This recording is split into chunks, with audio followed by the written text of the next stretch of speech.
Morning, this is Joe Sledge from the Northport VA Medical Center with another Focus on Long Island Veterans.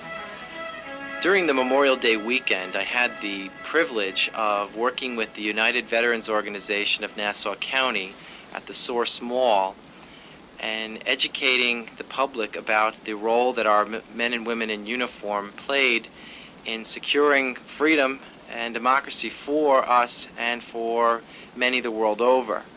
And while I was out at the Source Mall, I met Mr. Amado F. Latorre, and today he's our guest, and I'm going to be talking to Mr. Latorre about his contribution to this country as a member of the Philippine guerrilla forces at Samar, and later as a member of the United States Merchant Marines.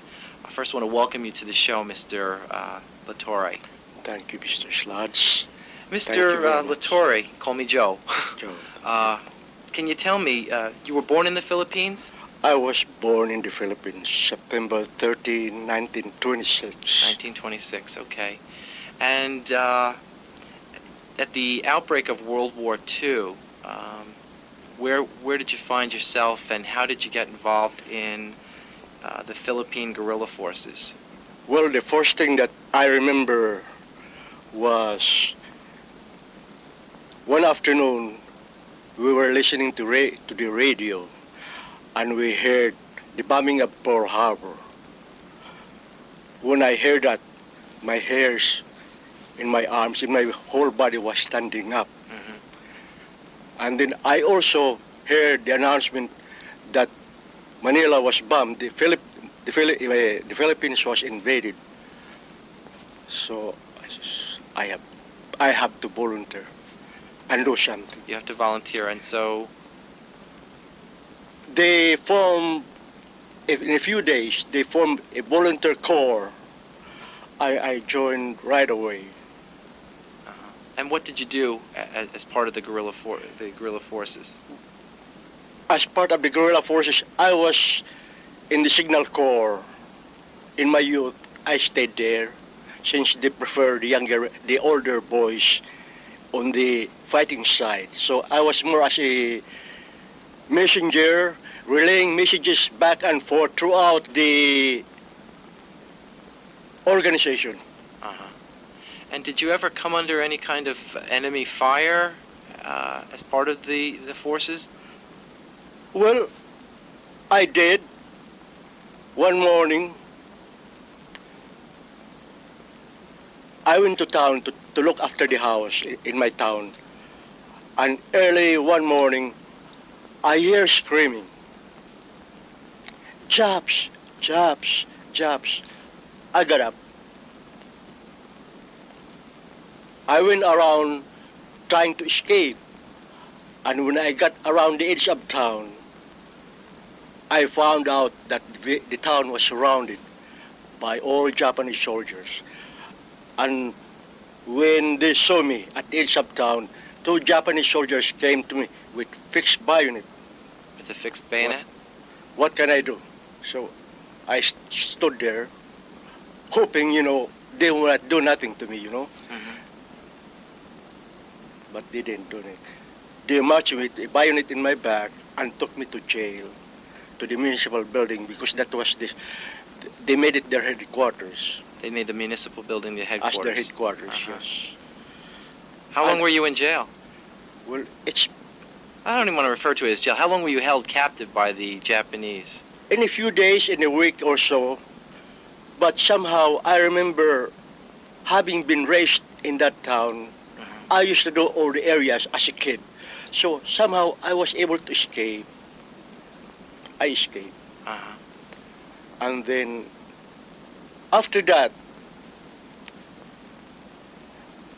the Japanese happened to find out the headquarters of our guerrilla forces, that it was in the top of the mountain. Right. So they surrounded the whole mountain, and they had Japanese planes attacking it from the top, bombing it.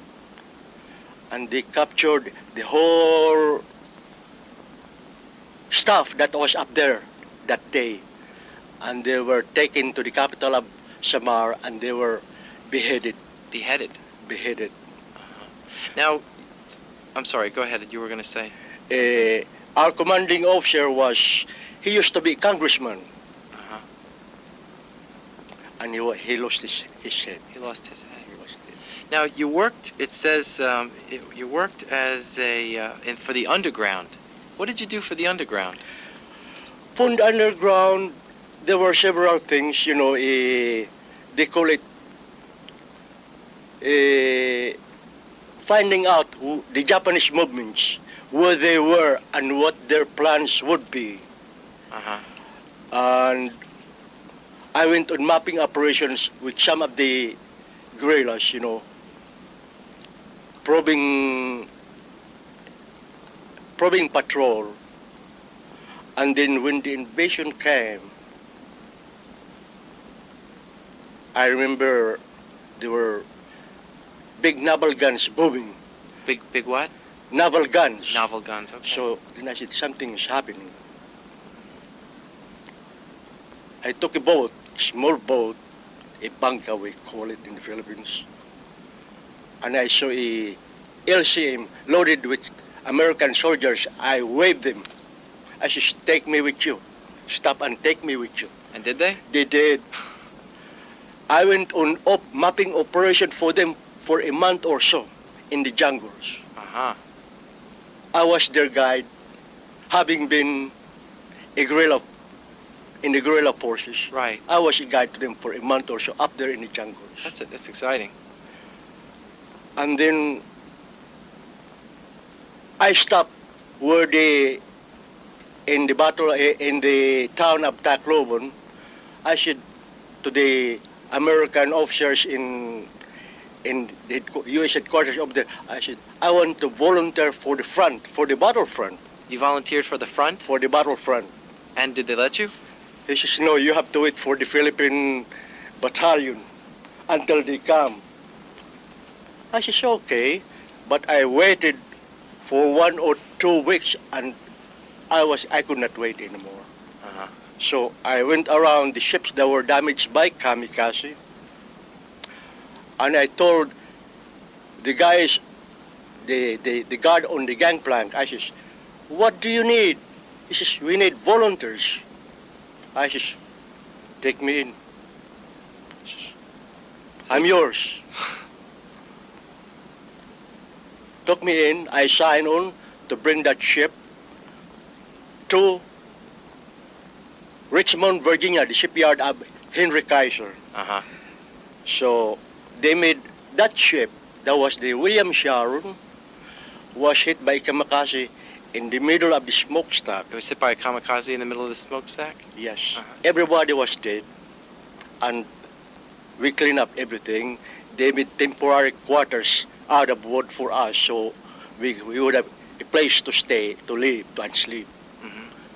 And we went on a convoy back to the States through Hollandia, Manus Island, and back to San Francisco, Richmond, Virginia, in Kansas. And you've been in the country ever since then? I have never been. No, you've been in the United States since then. That was the first time. Uh-huh. It was April, and I was shivering. It was cold. I've never been in a cold country before. I was all warm. So it was quite an experience.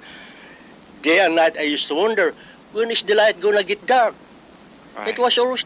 I found out that they were working day and night, 3 ships every 24 hours. People crawling out of the shipyards by the thousands. After 8 hours, another one would come in. It was an experience. I'd never. I just, wow, this is America. I think this is what I fought for. Right, you fought for that. Now, you joined the United States Merchant Marines. When did you do that? Right on that ship, Right on that ship? on the William Sharon. And that began a 23-year career with the United States Merchant Marines, right? Yes, that was my life. That was my profession. You got a letter from the president, and I'd like to read it. And it says, to you who answered the call of your country and served in its merchant marine to bring about the total defeat of the enemy, I extend the heartfelt thanks of the nation, you undertook a most severe task, one which called for courage and fortitude. Because you demonstrated the resourcefulness and calm judgment necessary to carry out that task, we now look to you for leadership and example in further serving our country in peace. Signed, Harry S. Truman, White House. That's quite a letter. Right? It makes me feel proud. You're very proud. I'm very proud to have been part of it.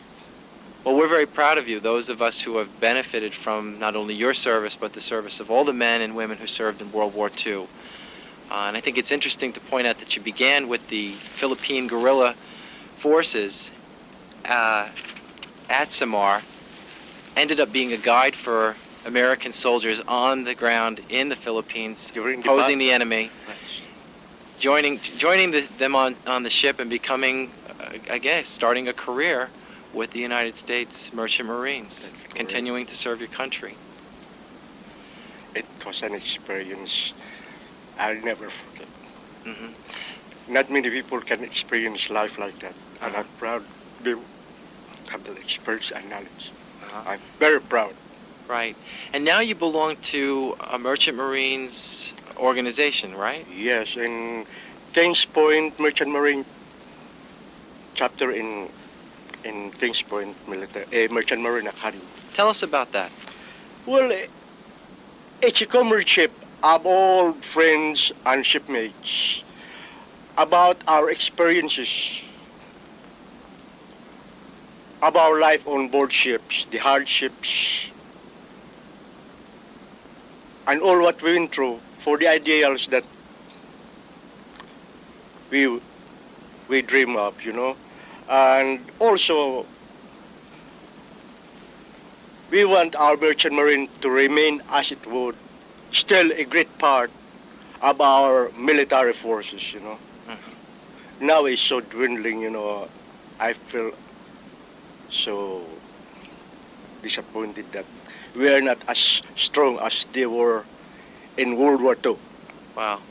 I think I've said it before, and I'll quote Tom Brokaw. I really believe that your generation is truly the greatest generation this country has ever known. And it's been a distinct pleasure having you on the show and having you share your experiences in World War II to the present day. And I thank you, Mr. Latorre. And I